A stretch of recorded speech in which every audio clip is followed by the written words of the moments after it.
En esta parte del programa quiero saludar a nuestro primer invitado, Daniel Sobato, miembro del Consejo Asesor del Programa para América Latina del Wilson International Center e investigador senior del Centro de Estudios Internacionales de la Universidad Católica de Chile.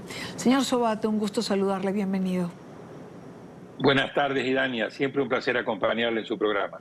El placer es nuestro. Ahora que veo la agenda de los dos candidatos, también vale preguntar, ¿se puede cambiar, se pueden ganar votos en estas últimas horas que vemos estos desplazamientos frenéticos de los candidatos?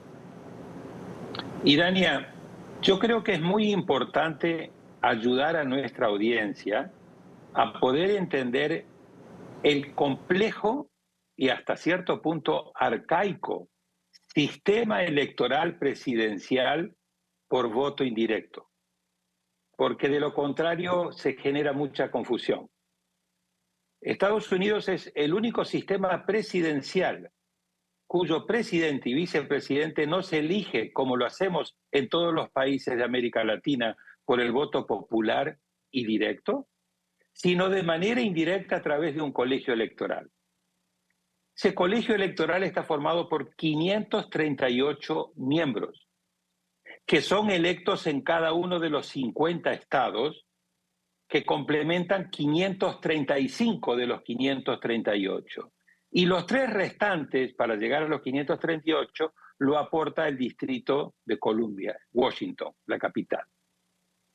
Para poder ser electo presidente, uno necesita el 50+1, o sea, 270 de esos 538 electores o compromisarios, como se les llama, que son los que tienen como facultad y mandato elegir al presidente. Ahora bien, básicamente en el sistema norteamericano, Idania, hoy por hoy en esta elección, Harris ya tiene asegurado promedio más o menos unos 226 de esos 538. Y Trump tiene asegurado unos 219. Es decir, quedan por repartir 93 compromisarios o electores que forman parte de 7 estados que son los estados clave, los swing states o los estados bisagras. Estos 7 de los 50 son los que tienen la llave para elegir la presidencia.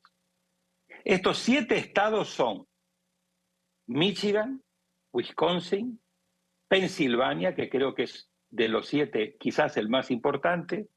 Luego está Georgia, Carolina del Norte, Arizona y Nevada. Quien logre mayoría, en el caso de Harris, si ella logra 40 de estos 93, más los 226 que ya tiene seguro, se queda con la presidencia. O podría ser que Trump consiga un poquito más de 40, que es lo que necesita para que con sus 219 pueda llegar al número mágico de 270. O podría llegar a ocurrir, y después en el programa, si tenemos tiempo, yo le doy unos números que le van a hacer abrir los ojos, o podría llegar a ocurrir que hubiese un empate, es decir, que ambos queden con 269, como ocurrió en 1825 y en 1837. Eso se llama una elección contingente y ahí quien va a elegir al presidente es la Cámara de Representantes y al vicepresidente es el Senado.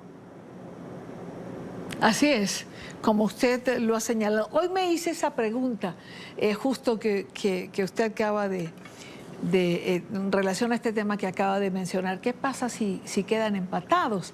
Y allí pude leer lo que usted está señalando, que ocurrió 2 veces exactamente, y pasa al Congreso.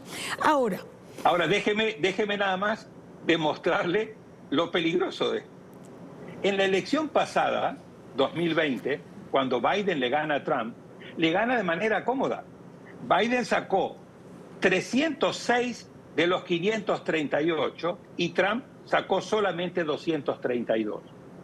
Pero fíjese, en Georgia, Biden ganó por el 0.3% de los votos. Georgia aporta 16 electores. En Arizona ganó por el 0.4% de los votos. Arizona aporta 11. Y en Wisconsin ganó por el 0.6% apenas de los votos, que aporta 10. Cuando uno suma 16 más 11 más 10, son 37. Si los 37 se los restamos a los 306 que había sacado Biden, ¿sabe qué número le da? 269. O sea, esos 37 lo hubiera podido perder por pocos votos Biden y los hubiera ganado Trump por pocos votos. Y hace 4 años atrás hubiéramos tenido la madre de todos los conflictos porque hubiera habido un empate Biden-Trump 269 cada uno.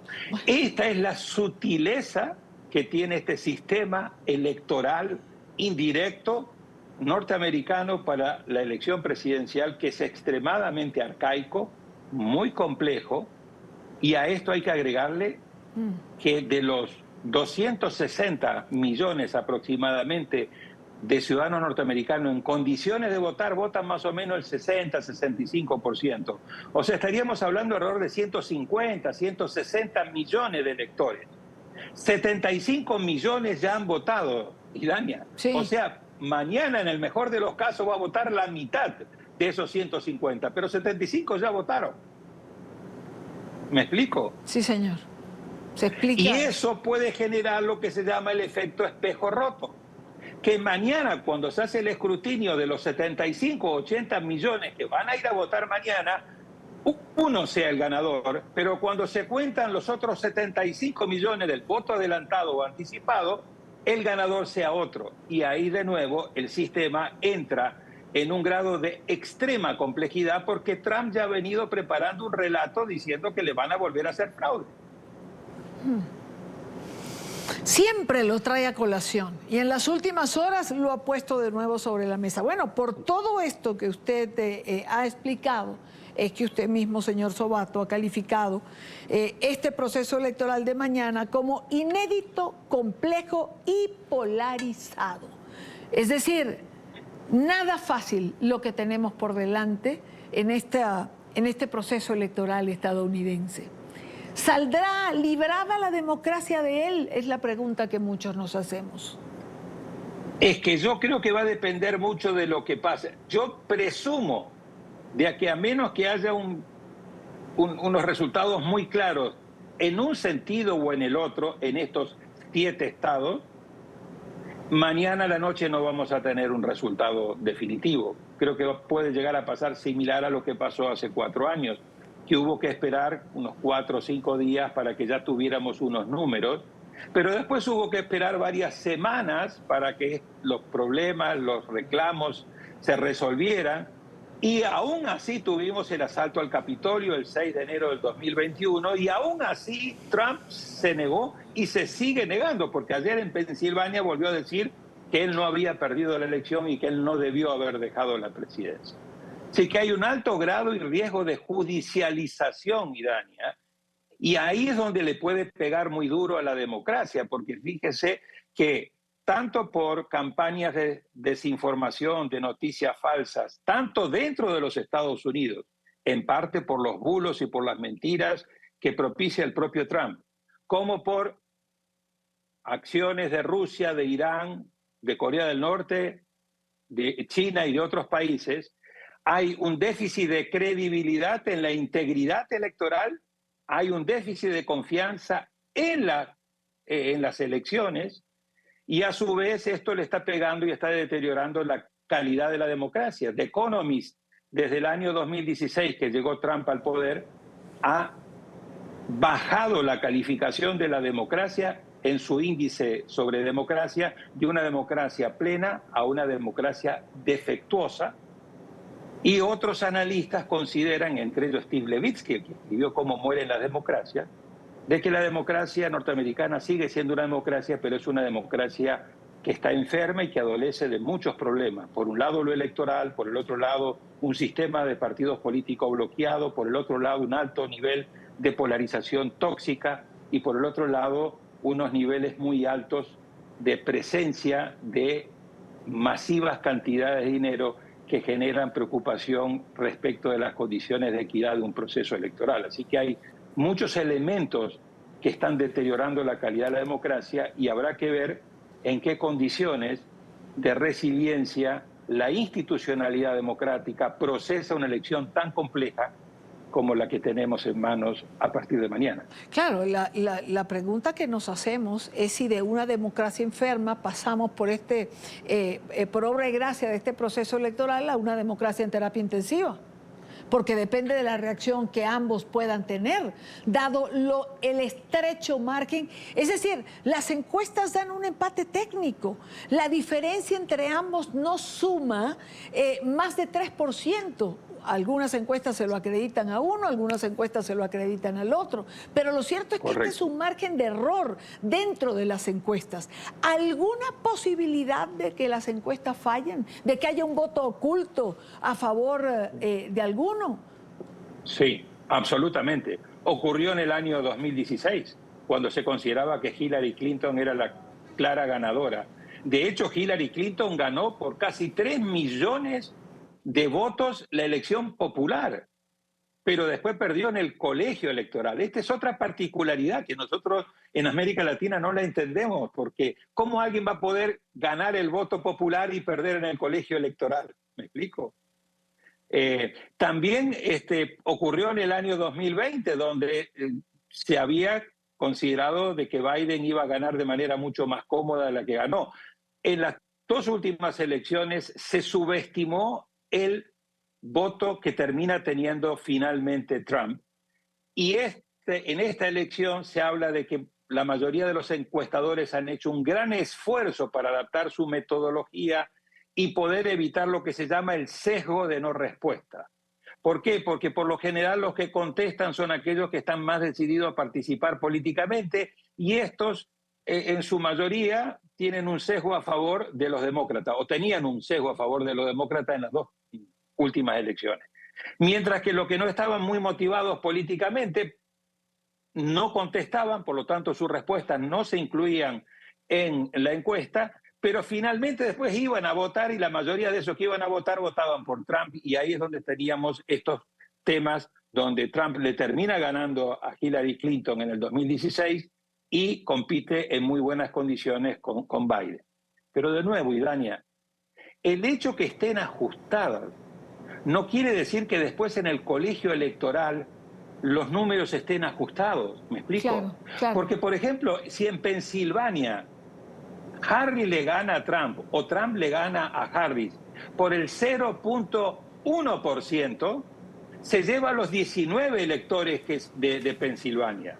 No hay una representación proporcional. De los 50 estados, en 48, el que gana, aunque sea por un voto, se lleva la totalidad de los electores o compromisarios de ese estado, salvo en Nebraska y en Maine, donde es de manera proporcional, pero ninguno de estos dos forman parte de los 7 estados donde se va a definir la elección mañana, martes 5 de noviembre. Ahora, no quiero despedirle sin que hablemos de algo más que está en juego el día de mañana y no menos importante, que es la renovación de la Cámara de Representantes, de sus 435 escaños y 1/3 del Senado. En este momento la Cámara de Representantes está en manos de los demócratas por no una distancia grande. De los republicanos. ¿La de representantes? En manos de los republicanos y el Senado en manos de los demócratas. Y en manos de los demócratas. Claro. Esto puede cambiar. Puede cambiar de acuerdo al resultado, puede permanecer igual. Tampoco sabemos lo que va a pasar allí, que tiene como resultado complicar la gobernabilidad de quien gane o hacerla más fácil. Absolutamente. La palabra que caracteriza estas elecciones, además de polarización y tensión política extrema, es incertidumbre. Incertidumbre respecto de la competencia de la elección presidencial, e incertidumbre también en cómo van a terminar de quedar integradas ambas cámaras del Congreso. Como usted bien ha explicado, la Cámara de Representantes, que es la Cámara de Diputados, la Cámara Baja, se renueva cada 2 años de manera completa, 435 miembros. Y el Senado se va renovando 1/3 cada 2 años. De manera tal de que esta vez toca que se renueve en 1/3 de los 100 senadores que tiene, porque cada estado tiene 2 senadores y son 50 estados. Exacto. Ahora, en este momento, la mayoría mínima, pero mayoría del Senado la tienen los demócratas, 51 a 49. Y la mayoría en la Cámara de Representantes también, de una manera no muy contundente, la tienen los republicanos. Podría llegar a ocurrir de que en el Senado los demócratas pierdan el control del Senado. ¿Por qué? Porque en la renovación que hay que hacer de ese tercio, los demócratas tienen que renovar 23 puestos, es muchísimo, y ahí pueden llegar a perder el control. Y podrían a su vez quedarse controlando la Cámara de Representantes. Es decir, podríamos ver en esta elección un cruce, como uno de los escenarios, donde los demócratas terminan quedándose con el control de la Cámara de Representantes y los republicanos terminan quedándose con el control del Senado. O podría llegar a ser que el próximo presidente tenga control de ambas cámaras, o podría ser que no tenga control de ninguna de las cámaras y tenga que convivir con un gobierno dividido, cosa que le va a ser muy difícil en materia de gobernabilidad y también para pasar legislación. ¿Por qué? Porque hay un excesivo nivel de polarización en la política norteamericana que hace muy difícil que después de una elección tan complicada como esta se generen los puentes necesarios para buscar los consensos que permitan lograr avances en materia de gobernabilidad y aprobar legislación que es muy necesaria. Así que este es otro elemento muy importante de las elecciones de mañana, cómo finalmente van a quedar integradas la Cámara de Representantes y el Senado. Y además es muy importante porque en el caso hipotético que hubiese un empate de 269 a 269, un escenario muy improbable pero no imposible, en esta elección contingente, como decíamos, al presidente lo va a terminar escogiendo la Cámara de Representantes y al vicepresidente lo va a terminar escogiendo el Senado. Así que no es un dato menor también el tema del Congreso. Absolutamente nada pareciera ser un dato menor en relación a este proceso electoral del día de mañana. Señor Sobato, como siempre, un gusto tenerle en el programa. Gracias por acompañarnos. Al contrario, gracias. Y Daniel, le recomiendo ajustarse el cinturón porque entramos ya en minutos en zona de fuerte turbulencia electoral, así que creo que vamos a tener que estar con mucha tranquilidad porque se vienen momentos muy tensos de una enorme ansiedad y de un alto grado de emocionalidad, que es lo que ha caracterizado y sigue caracterizando estas elecciones inéditas. Yo las he llamado elecciones Netflix por el nivel de pasión, por el nivel de incertidumbre que están generando. Así es, así es. Seguramente volveremos a conversar porque esto hay que verlo antes, durante y después. Gracias por su tiempo, como siempre. Con el mayor gusto. Feliz tarde, Idania. Igual para usted, señor Sobato.